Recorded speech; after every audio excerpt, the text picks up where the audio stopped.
This is Tom Sagustin. I'm one of the hepatobiliary surgeons at the Cleveland Clinic, and today we'll be talking about benign disorders of the liver and the bile duct. I do not have any disclosures regarding this presentation.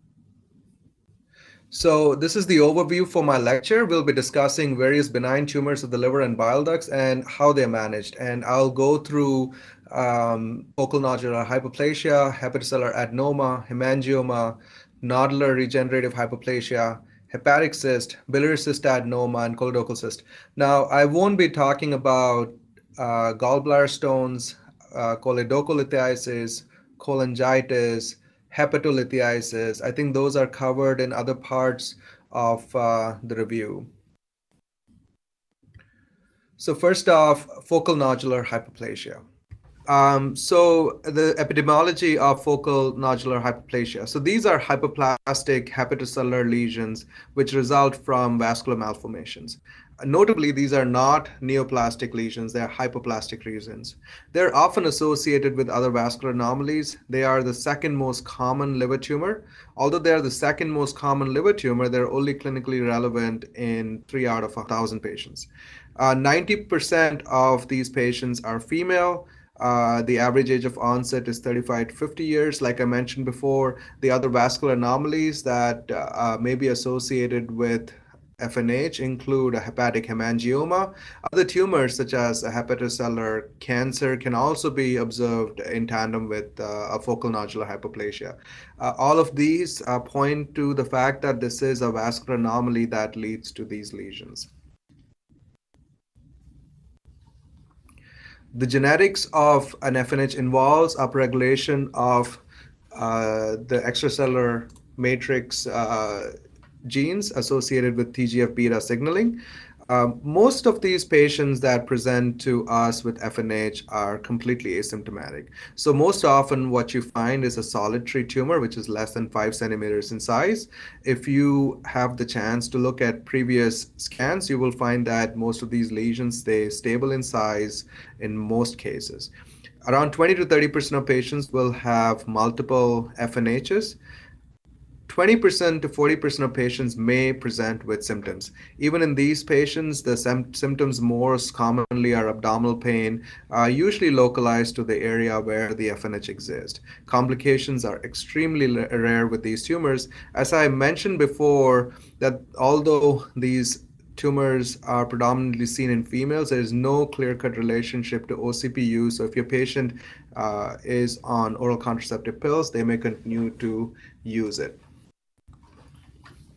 Same goes for pregnancy. Does not seem to have any obvious association with pregnancy. These lesions are diagnosed mostly on imaging, and they have some very characteristic features on the MR imaging. So this is a T1 phase MRI where you can see that the tumor may be visible in the T2 phase, and you know it's T2 because fluid is white. It really doesn't show up that well. This is a contrast enhanced picture where you can clearly see the lesion, which has got a spoke wheel appearance with a central scar, and it does not have a capsule. It often has lobulated contours, and it starts to wash off in the delayed phases.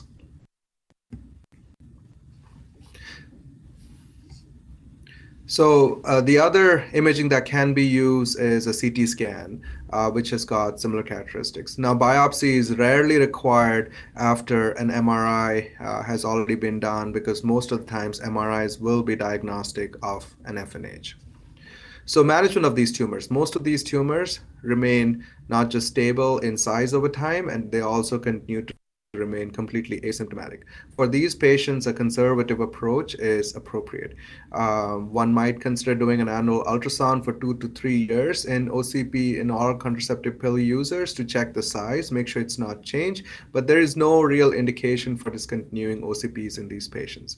Follow-up during pregnancy, as I mentioned earlier, is not necessary. For patients that are very symptomatic, one might consider intervening. These symptoms may be severe abdominal pain,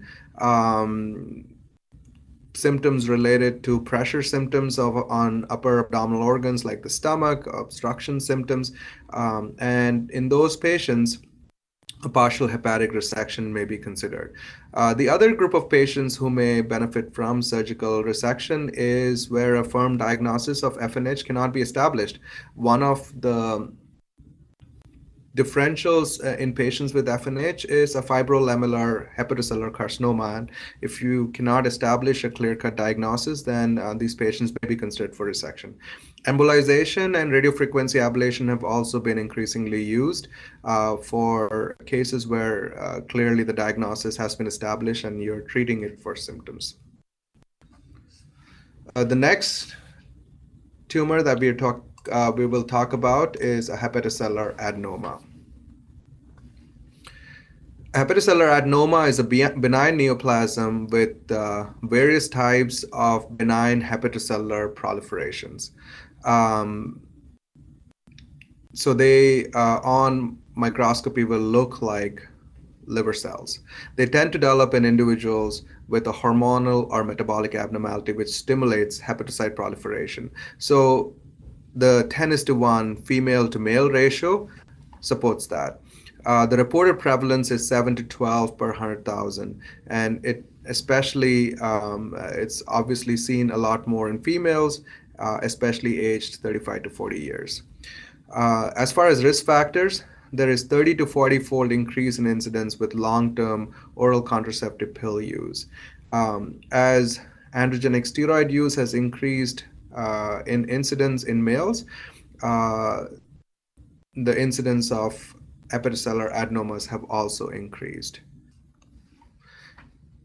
These patients are incidentally diagnosed in around a quarter of the tumors.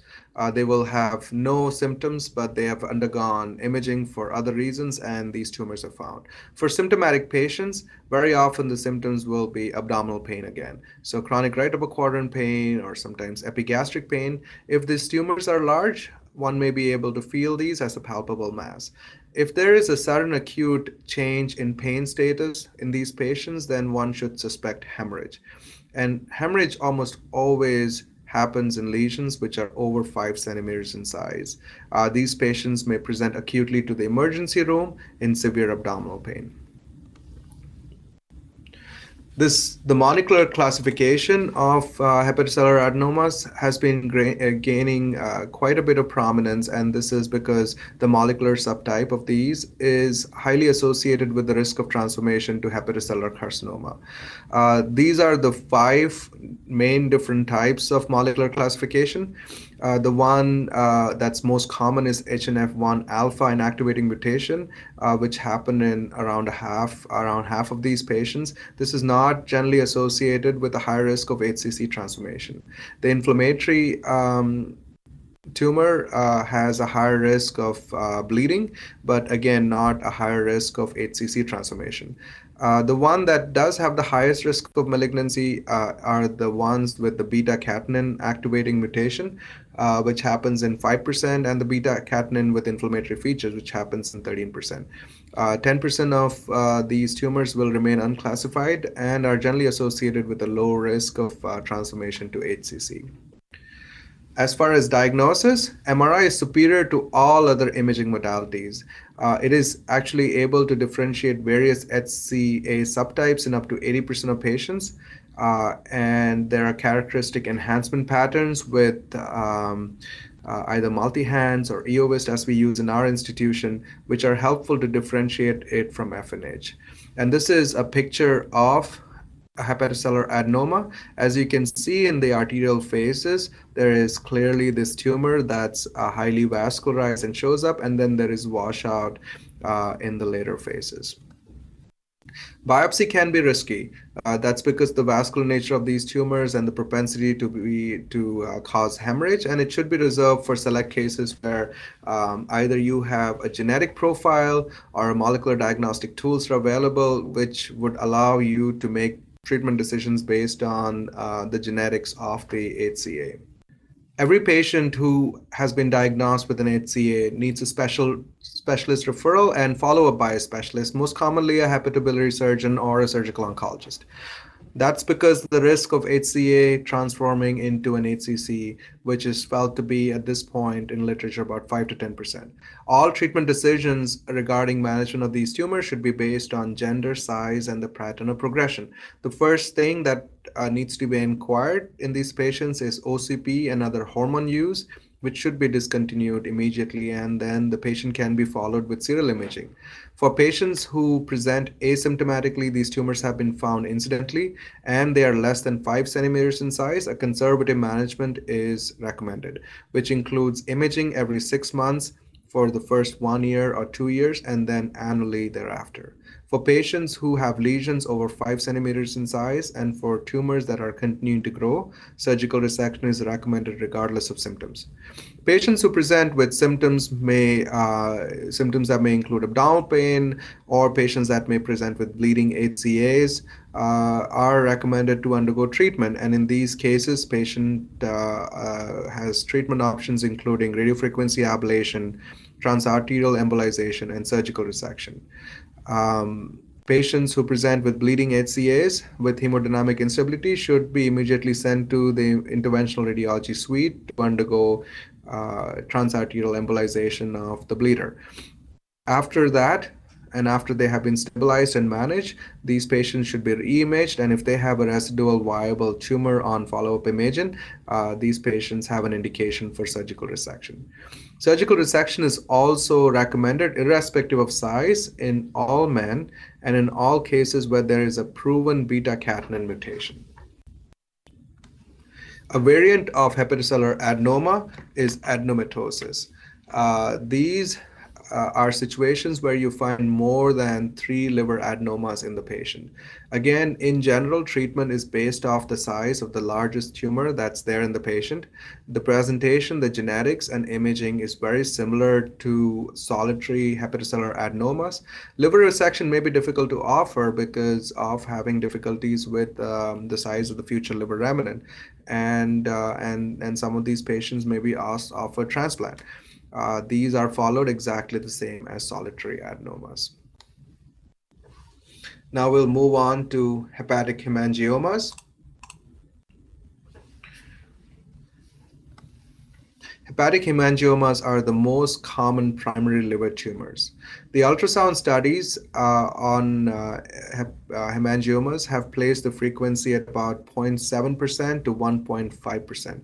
Again, these are more common in women aged 30 to 50 years, although the female to male ratio is nowhere like the other two tumors that we have discussed too far. It's around 1.2 to 6 is to 1 female to male ratio. Although it's more common in the 30 to 50-year-olds, it can occur in any age group, and there is no definite relationship to oral contraceptive pill use. Hemangiomas are rarely of any clinical significance. They are most often solitary, and they're small, less than 4 centimeters in size. Many patients, even with very large tumors, may continue to remain quite asymptomatic. Although larger tumors are more likely to be symptomatic, one does need to recognize the Kasabach-Merritt syndrome, that is a consumptive coagulopathy, which is associated with large hemangiomas. It manifests with thrombocytopenia, disseminated intravascular coagulation, and systemic bleeding.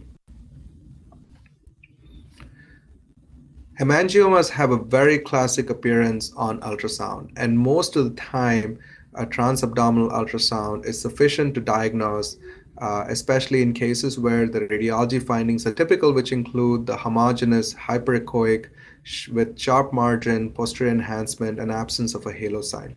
In lesions that are less than 3 centimeters, many times an ultrasound may be all that you need to diagnose. If the ultrasound is not diagnostic, then one should consider a contrast enhanced imaging. That could be a dynamic CT, which is sufficient in many cases, although an MRI is better. And this is a picture of a hemangioma. This is quite a large hemangioma, and you can see the peripheral enhancement, which rolls over from the outside to the inside, which is very characteristic for a hemangioma. On an MRI, on a T2 phase, it appears hyperintense, and on a T1 phase image, it is hypodense. Biopsy is very rarely needed in hemangiomas. This is a pathology specimen from the previous patient whose CT scan was visualized. She was quite symptomatic from this, and she underwent surgical resection, and that's how the gross specimen looked like. Most patients who have hemangiomas are completely asymptomatic, and many of them are incidental discoveries, and they're quite often seen on CT scans and MRIs done for other purposes. There is no relationship between size and complications, or at least none that's established in the literature. Benefits of surgery is highly debatable in hemangiomas, but in patients who have very large tumors, and if they're symptomatic, surgery is beneficial. Enucleation is safe if it is possible. Radiofrequency ablation has demonstrated some success, although it is not the standard of care at this point. There is no need for follow-up imaging in patients unless the diagnosis is not certain. If patients develop new onset symptoms, then it would be beneficial to reimage them to see what has changed with the tumor. Next, we're going to talk about nodular regenerative hypoplasia. Nodular regenerative hypoplasia is a benign hepatic condition. This is where normal parenchyma of the liver has transformed into small regenerative nodules. And this is felt to be the result of ischemia, which is either related to thrombosis or phlebitis. This is something that shares common features with micronodular cirrhosis. However, this doesn't happen in the background of cirrhosis. The differentiation of nodular regenerative hypoplasia from one that happens with cirrhosis is based on the absence of fibrous septae between the nodules. This is rarely, if ever, symptomatic, and the prevalence is 2.1 to 2.6% in the general population. Because these are generally small lesions, it's very hard to differentiate these lesions based on imaging studies. It's difficult to differentiate them also from regenerating nodules of cirrhosis. So biopsy remains a definitive method for diagnosis. Treatment is geared towards the management of the underlying etiological condition that has led to the regenerative hypoplasia. Next, we'll talk about simple hepatic cyst.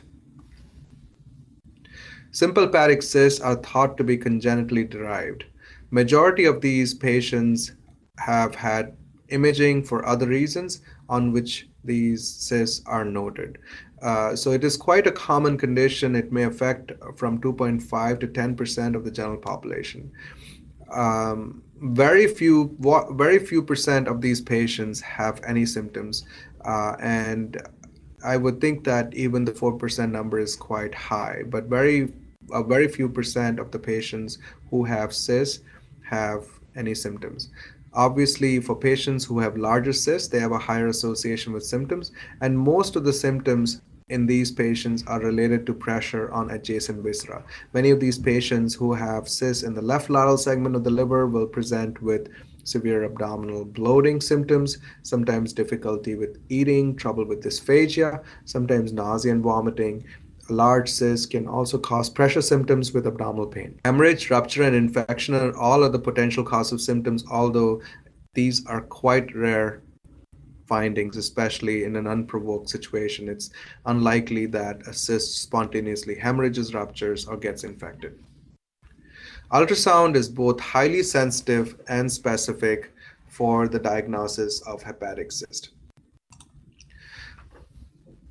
When these cysts have any amount of hemorrhage, it may be very difficult to differentiate them from biliary cystadenomas or cystadenocarcinomas, which we will talk about soon. In those cases, a contrast-enhanced imaging will be beneficial. So this is a picture of a simple hepatic cyst. Note how in this contrast-enhanced study, there is no contrast enhancement of the cyst per se. There is no complexity inside the cyst. This is the point that I was trying to make. If this if bleeding happens into one of these cysts can take on a very complex shape and form, and these complexity may mimic biliary cystadenoma or sometimes even a cystadenocarcinoma. In this patient, there was no enhancement of the material inside, thus the contrast enhanced imaging helped with the diagnosis of a cyst with bleeding. This patient was followed with serial imaging, and the cyst size was noted to decrease in size as the patient was followed. As far as management, these patients are only offered treatment for symptoms or for complications related to the cyst. Surgical intervention is quite effective in reducing or eliminating symptoms. A lot of other modalities have been tried: percutaneous aspiration, alcohol, sclerotherapy, and those just do not have uh, the cure rate that surgery can offer. So most of the time, these patients are offered laparoscopic deroofing, open being a lot less common nowadays, laparoscopic cyst resection, or laparoscopic partial hepatic resection.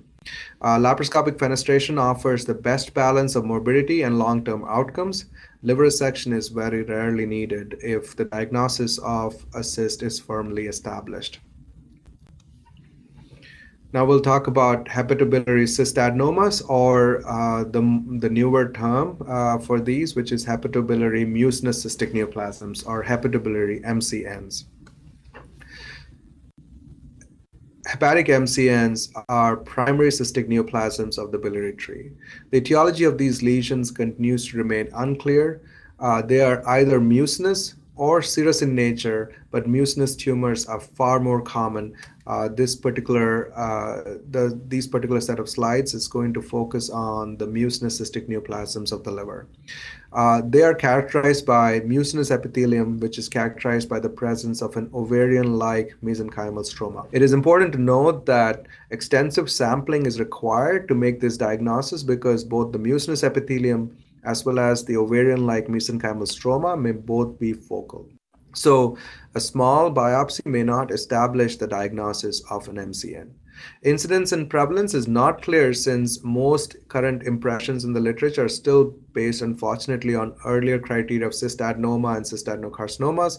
So oftentimes when these cases are reviewed, they may not have features of an MCN, or they may not be an MCN. So it's hard to tell what exactly is the prevalence. These are considered the hepatic counterpart of pancreatic MCNs. Most patients who are affected are middle-aged females. As a matter of fact, predominantly every patient is a middle-aged female. It is very rare to have these tumors in men. Approximately 90% or over are intrahepatic, and the remaining 10% arise in the extrahepatic biliary tree.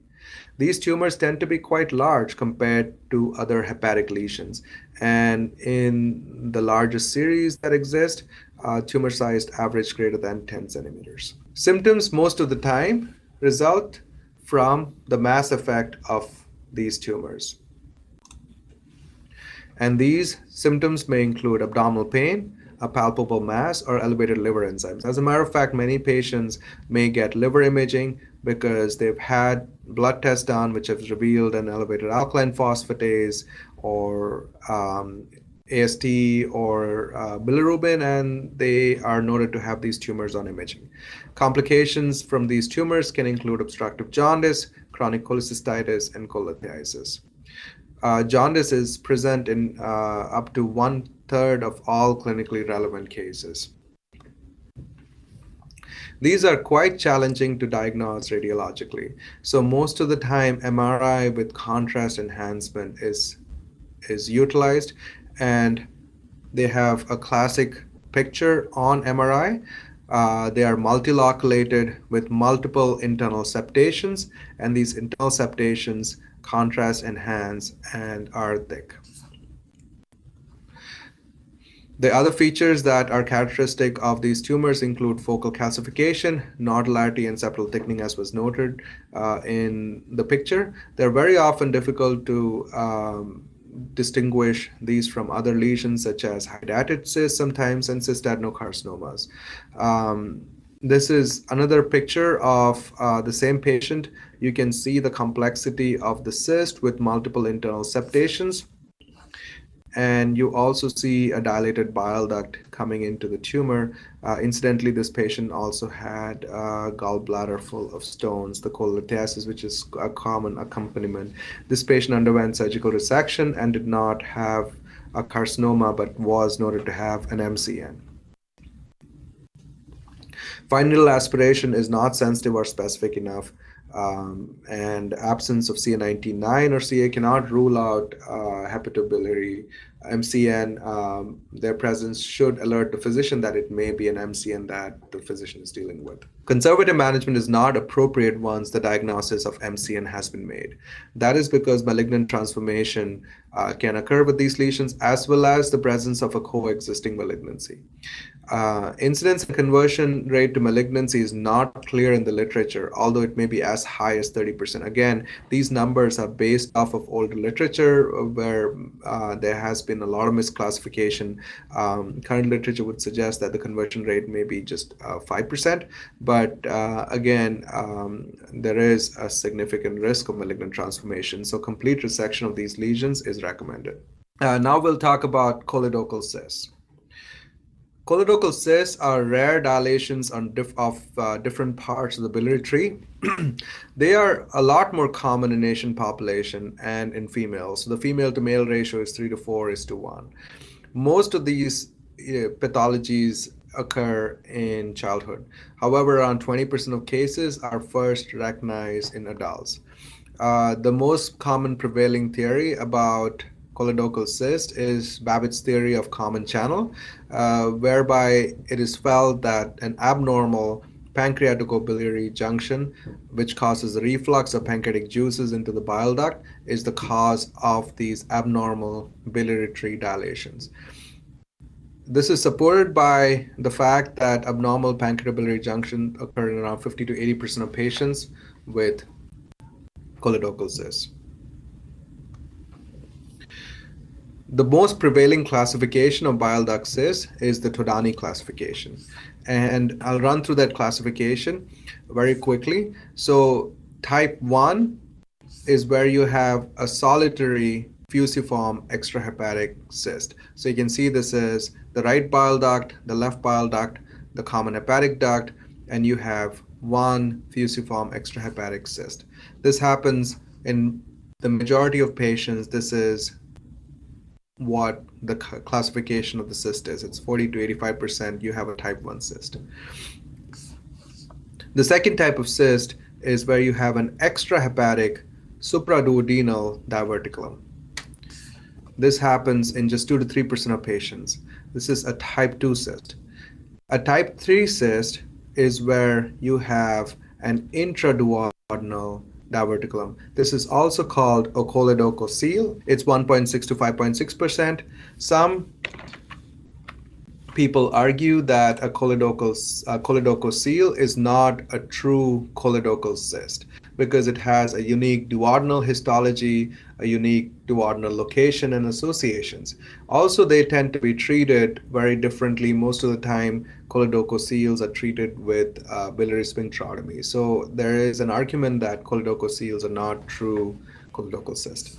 Type 4 choledochal cysts have fusiform extra and intrahepatic cysts, and they have multiple cysts. That's 4A. So you can see multiple cysts. There is an intrahepatic cyst, and extrahepatic cyst.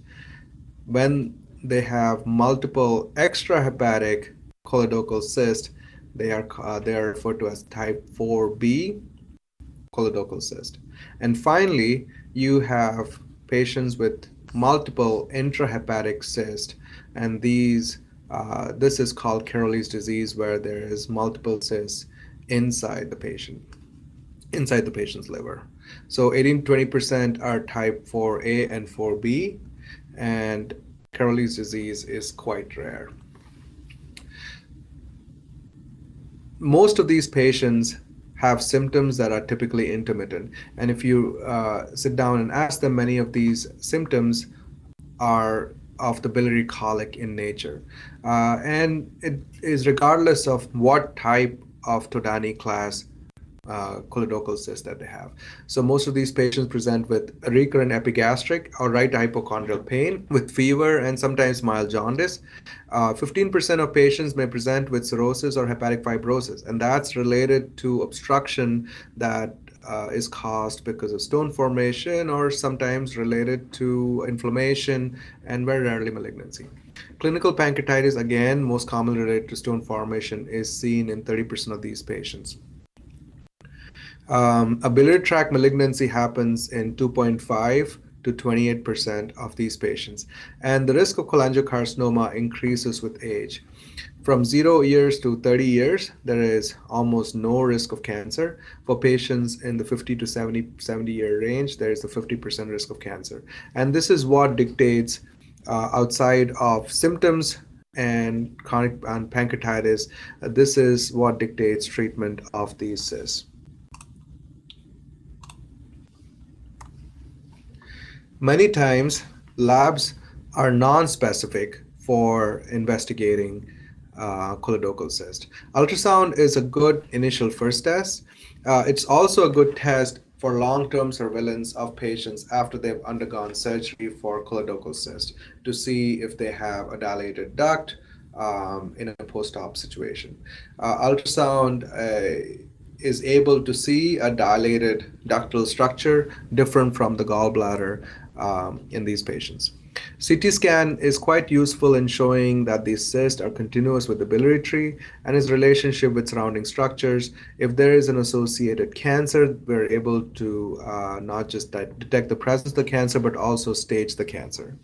But MRI is the current gold standard, and it has largely superseded CT imaging and ERCP. MRCPs have almost 100% detection rate for choledochal cyst, almost 53 to 100% detection rate for anomalous pancreatobiliary junction, 100% detection rate for choledochal lithiasis, and a very high detection rate for cholangiocarcinomas.